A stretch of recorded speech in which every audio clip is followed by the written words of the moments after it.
Right now, they'll make us smile, and that is David and Marcy from the Berkshire Edge, the BerkshireEdge.com. Good morning. Good morning. We're having a little computer problem. David's laptop isn't working. So. That's every week. It's some. See, this is the problem with putting everything on computer. But never mind that I said that. Did at least the newsletter go out? Did you get MailChimp under control? Did you get your chimp under control? No, it's very annoying. That's right. Because it's something you pay for. The newsletter has been fixed, I think. Let me just look at 5 a.m.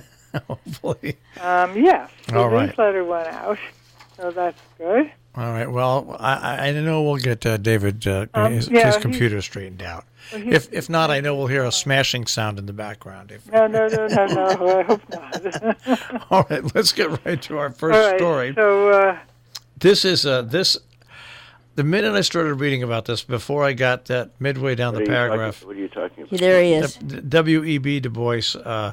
Once again, about how important W.E.B. Du Bois is in the history of Great Barrington, and yet, once again, controversy. Yeah, right. Well, it seems that the library committee now has to approve, and there is a couple in town named Danny Klein and his wife Freke Joost. I'm never sure if it's a Dutch name. I'm never sure if I'm pronouncing it correctly. But anyway, they have proposed to commission an artist to build a statue of W.E.B. Du Bois and put it in front of the Mason Library in Great Barrington. He's sitting on a chair, reading a book. Right. that is the sculpture. In fact, they have a model of it, or at least a rendering of what it would look like. Mm-hmm. And of course, W.E.B. Du Bois is one of the most famous civil rights writers who grew up in Great Barrington, went to Harvard, first African American to go to Harvard, and has been quite prolific in his writings about civil rights and the plight of African Americans early in the 20th century. So, anyways, he's he's one of the best known writers, and in fact, thinkers that has come out of Great Barrington. And it's been a fight to get anyone to actually acknowledge him ever since. So now there is a historic district commission that needs to approve it. And they declined to take any action at a public hearing last week. The couple, Danny and Freke, had thought that it had been approved, but apparently it wasn't. It was an advisory opinion, but not necessarily a formal opinion. So now, the couple, Klein and Joost, are, as we say, caught between a rock and a hard place, because it's difficult to raise money for the project if they can't tell donors exactly where the statue will be located. But the Historic District Commission doesn't want to endorse the project unless a decision has been made on where to put the statue. And apparently that decision has to be made by the Great Barrington Library. And the library hasn't made a decision. So this isn't the first time that the town has disputed, fought over the Du Bois name. There was a proposal when the new elementary school was built some 20 years ago to make to name one of the elementary school after him, and some of the townspeople objected. So it was named the elementary school was named Muddy Brook. There you go. Okay. Yeah. Yeah, right. There you go. I'm not making fun of it, but there you go. Here's the interesting thing, or the ironic thing, is that what gets people's goat is that when late in Du Bois' life, he was so disgusted with the race relations in the U.S. In the U.S. and so frustrated by it that he left and he joined the Communist Party. And he moved to North Africa. He moved to Africa. This was at the very end of his long life, and he's always so ever since he's been criticized for having joined the Communist Party. Of course, right now we have a president who is in love with the Russian President Vladimir Putin. But they're no longer communists. Well, yes, they are. And so, it's sort of ironic that, people are still on Du Bois' case because of that. But nationally, right. when you extrapolate what you're going through in Great Barrington nationally, just look at Bernie Sanders. These people take the word socialism or social, and they immediately change it to communism. Yeah, and that is unfortunately, we need education. Unfortunately for us, there's 35 to 37% people in this country that believe all of this stuff, and the amazing part is that as amazed as we are, that there's people that still believe in this stuff and follow this stuff regardless. What amazes, I think, us even more is that the people in that 35 to 36% are equally amazed at everything else that's been going on, including the Obama presidency, for the past 10, 12 years. And it's a nationwide culture, and I don't know how we will finally break it. Well, people need to learn. I think my opinion is that the country, when Obama was elected president, the country had a collective nervous breakdown. That's what happened, and we're paying for it ever since. No, I think you're right. They did galvanize that 35 to 37%. Yeah, right. They needed somebody to galvanize them. There were people around the country that tried, and all of a sudden you have a national figure that did galvanize them. And you know what? You can't marginalize that. That's a big block of people. You can't marginalize it. No, you can't. Sooner or later. And we have to recognize that this is a big block of people who, for one reason or another, are terrified. Yeah. And they think somebody's going to come along and save them, or they will be saved if they manage to marginalize the people who are frightening them. Yeah. So it's a national thing, because we have comment. The comments that we've gotten on this. We got somebody who said, "While Mr. Du Bois certainly helped some people, in the end, Mr. Du Bois was closest to communism. Perhaps the statue can be located on a communist site." And somebody writes back, "Like a library." And then somebody else says, "Stop the madness. No Du Bois, no statue in our town. Also, clean up the meeting room and remove that offending picture of Du Bois." So that goes that goes to the root of what's going to stay around. Well, let's move on, because it's a much better story in the next story, and that is of the local playwright and actress who's written a pretty cool play that's being produced by Wham. Yes, this is a terrific play. This is a play about. It's called Lady Randy, and it's the story of Jenny Jerome, who married Randolph Churchill and was Winston Churchill's mother. Right. But she was also quite an interesting woman. She was an American, a wealthy American.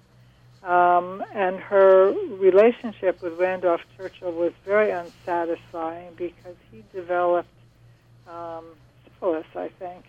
And very soon after their marriage, they no longer had any intimacy. And so she was known for her affairs with the Prince of Wales, among others.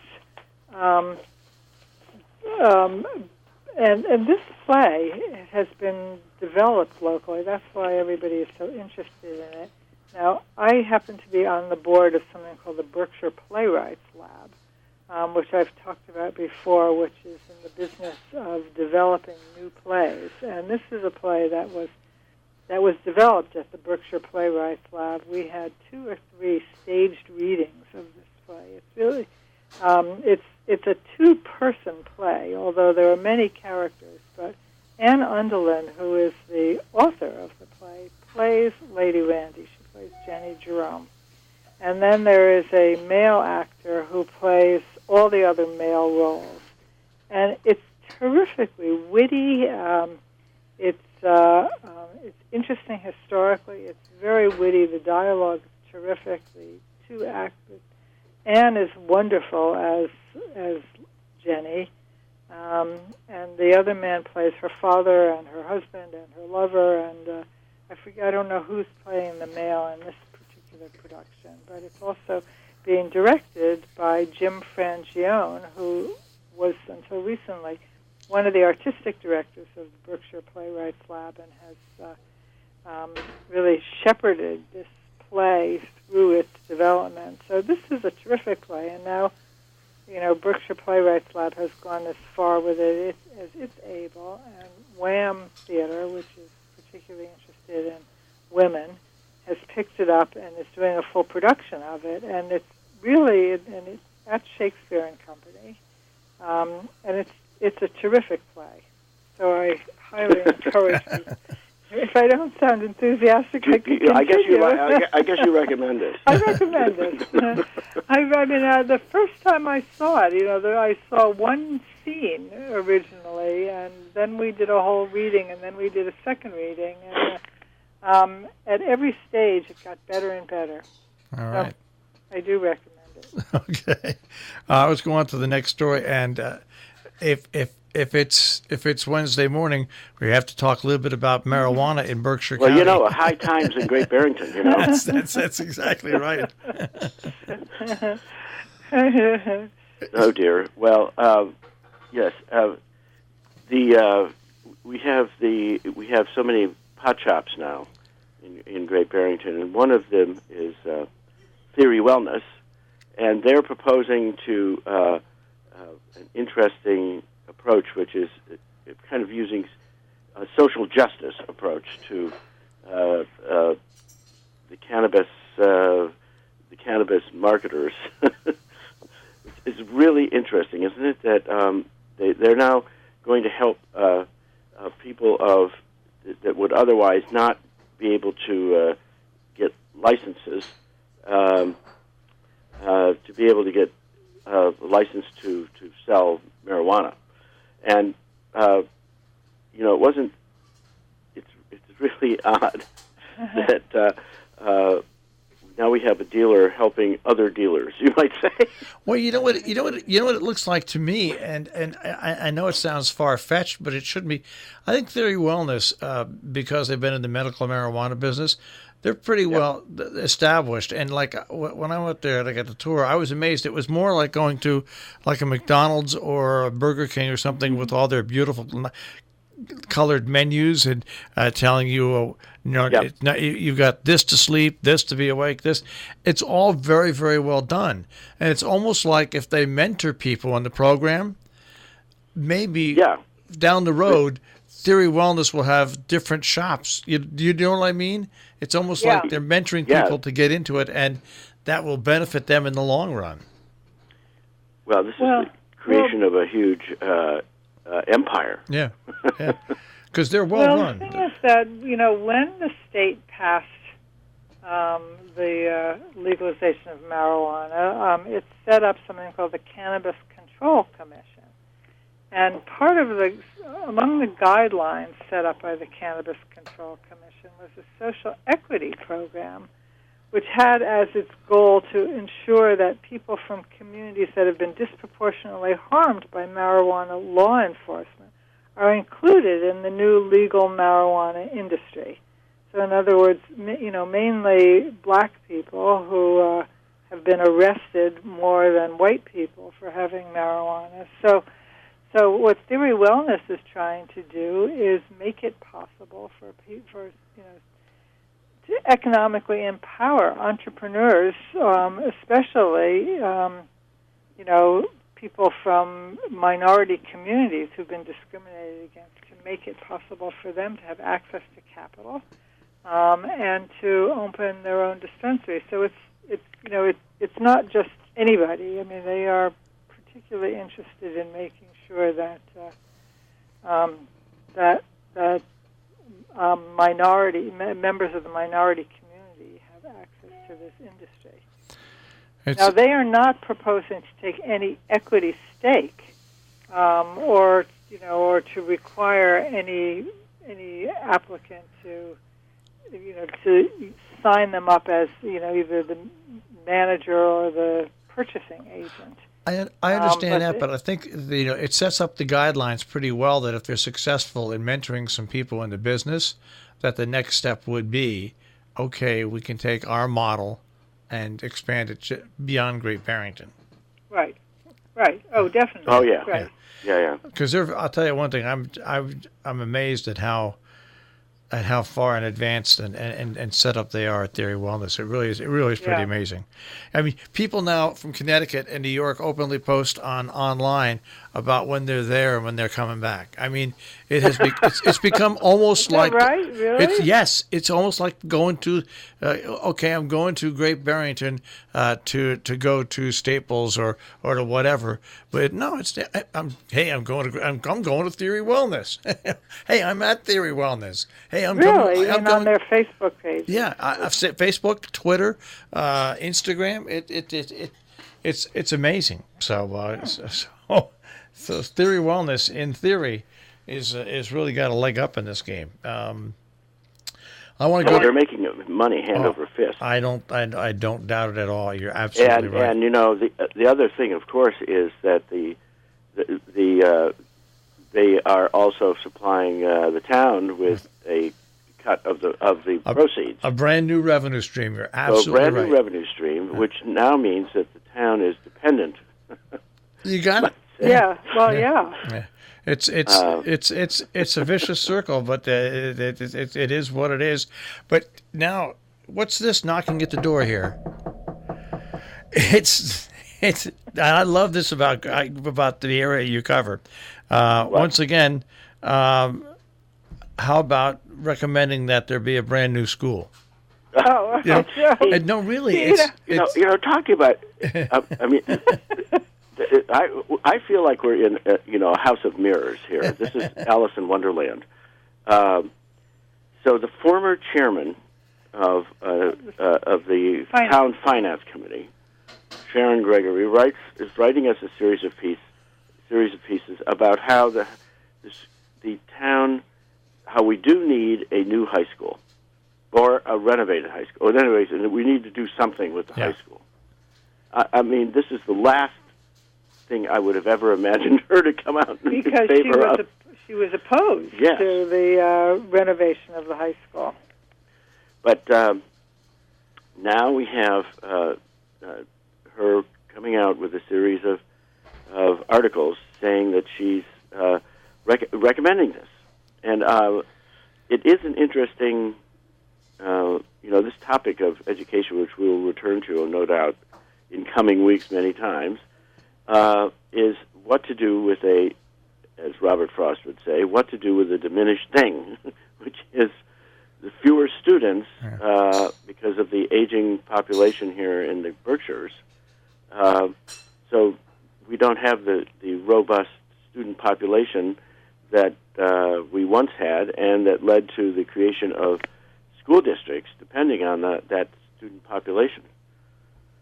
So it'll be interesting. So she's proposing, actually, that the southern Berkshire district, the one that borders Connecticut, be combined with the Berkshire Hills in Great Barrington and Stockbridge and West Stockbridge. It's interesting to hear, and the reason it's interesting to people in Connecticut is the state of Connecticut now, the legislature is thinking about, we've got the first regional school district is Region 1 in the state, first one ever created, okay? As a matter of fact, I think in the Northeast, when Region 1. So all the other school districts in Connecticut, the special law was formed, were formed after that law. Now the state is thinking about taking Region 1, all the regional school districts, and including other districts in it to make one big district. Mm-hmm. I can tell you it's not going to happen. Well, we had the same proposal here. You know, we had a Berkshire, a commission, a self-appointed educational commission, although it was, the participants were quite knowledgeable. But they came out last June, I think, or, within the last year, with a recommendation to combine all the school districts in Berkshire County, and that went nowhere. Yeah, that was the Berkshire County Educational Task Force. Yeah. They've been looking at this from a global county perspective. And, and I listened to their arguments, and they were very good arguments, in terms of how to make sure that resources continue to be there for local students. But on the other hand, you've got people who don't want their kids bused. Nobody in the South County wants to have their kids going to school in North County. So, it's a geographical thing. And also there are sort of traditional loyalties. The high schools played each other competitively in sports, and nobody wants that to disappear. And there's a thing called home rule. That's an old term, but boy, does it apply to school districts. Right. But this continues to be a very volatile subject. And really, Sharon Gregory, again, who, as everybody remembers, we had this big fight about 4 years ago about whether to accept the $30 million from the state to rebuild the high schools, and it was voted down, and she was participating in that. And now, she was in favor of voting it down, and now suddenly she's in favor of anyway, it's interesting. I think this is more than a local issue. I know it sounds like it's very local, and why should anybody else? It's not. It's not. It's not. Yeah, I call all these things canaries in the coal mine because they tend to tell you which direction things are going in, or have to go in, or might go in. Anyway, we only have about 30 seconds left. But I want to just. I know we have a couple of interesting stories, but I want to call people's attention to the fact that next week, the weekend of May 2nd, 3rd, 4th, 5th, there is a big arts festival going on in Great Barrington. And one of the stories we have is a youth poetry slam that's going on. But there are also at St. James Place, if people would look at stjamesplace.net, not .com.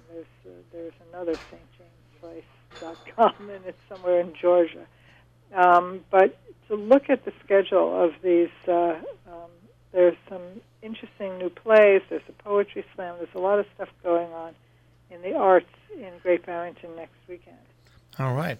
And you can find out about it at theberkshireedge.com, theberkshireedge.com. Guys, we'll speak to you next week. And you can look on the Berkshire Edge for information also about these events. So, all right, we will check with you guys again next week. Okay. Okay, great. Bye. That is this week in the Berkshire Edge on air.